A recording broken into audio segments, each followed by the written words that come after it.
ಆಲಮಟ್ಟಿ ಅಣೆಕಟ್ಟೆಯ ಹೊರಹರಿವು ಮತ್ತು ಕೃಷ್ಣಾ ನದಿಯ ಮೇಲ್ಭಾಗದ ಜಲಾನಯನ ಪ್ರದೇಶದಲ್ಲಿನ ಮಳೆಯನ್ನ ಪರಿಗಣಿಸಿ ನಾರಾಯಣಪುರ ಅಣೆಕಟ್ಟಿನ ಒಳಹರಿವು ಸುಮಾರು 2,50,000ಕ್ಕೂ ಹೆಚ್ಚಾಗುವ ಸಾಧ್ಯತೆ ಇದೆ. ಆದ್ದರಿಂದ ನೀರಿನ ಸುರಕ್ಷತೆ ಮಟ್ಟವನ್ನು ಕಾಯ್ದುಕೊಳ್ಳಲು ನಾರಾಯಣಪುರ ಅಣೆಕಟ್ಟಿನಿಂದ ಕೃಷ್ಣಾ ನದಿಗೆ ಹೊರಹರಿವನ್ನ ಬೆಳಗ್ಗೆ 11ರಿಂದ ಮಧ್ಯಾಹ್ನ 2ರವರೆಗೆ ಅವಧಿಯಲ್ಲಿ 2,50,000 ಕ್ಯೂಸೆಕ್ಗೆ ಹೆಚ್ಚಿಸಲಾಗುವುದು ಮತ್ತು ಮುಂಬರುವ ಅವಧಿಯಲ್ಲಿ ಒಳಹರಿವಿನ ಆಧಾರದ ಮೇಲೆ ಕೃಷ್ಣಾ ನದಿಗೆ ಮತ್ತಷ್ಟು ಹೊರಹರಿವನ್ನ ಹೆಚ್ಚಿಸಲಾಗುವುದು. ನಾರಾಯಣಪುರ ಜಲಾಶಯದ ವಿವರ ದಿನಾಂಕ 25/7/2024 ಬೆಳಗ್ಗೆ 8 ಗಂಟೆಗೆ ಪ್ರಸ್ತುತ ನೀರಿನ ಮಟ್ಟ 490.84 ಮೀಟರ್. ಪ್ರಸ್ತುತ ಒಳಹರಿವು 2,25,000 ಕ್ಯೂಸೆಕ್. ನದಿಗೆ ಪ್ರಸ್ತುತ ಹೊರಹರಿವು 2,25,650 ಕ್ಯೂಸೆಕ್.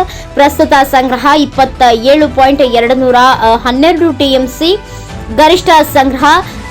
ಸಂಬಂಧಿತರು ನಾರಾಯಣಪುರ ಅಣೆಕಟ್ಟಿನ ಕೆಳಭಾಗದ ನದಿ ತೀರದ ಹಳ್ಳಿಯ ಜನರನ್ನ ಎಚ್ಚರವಾಗಿ ಇರಿ. ಪ್ರಭಾವಿ ಅಧಿಕಾರಿಗಳು ವಿಜೇಂದ್ರ ಹಳ್ಳಿ ಹಾಗೂ ಶಿವರಾಜ್ ಕುಮಾರ್ ಮಾಹಿತಿ ನೀಡಿದರು.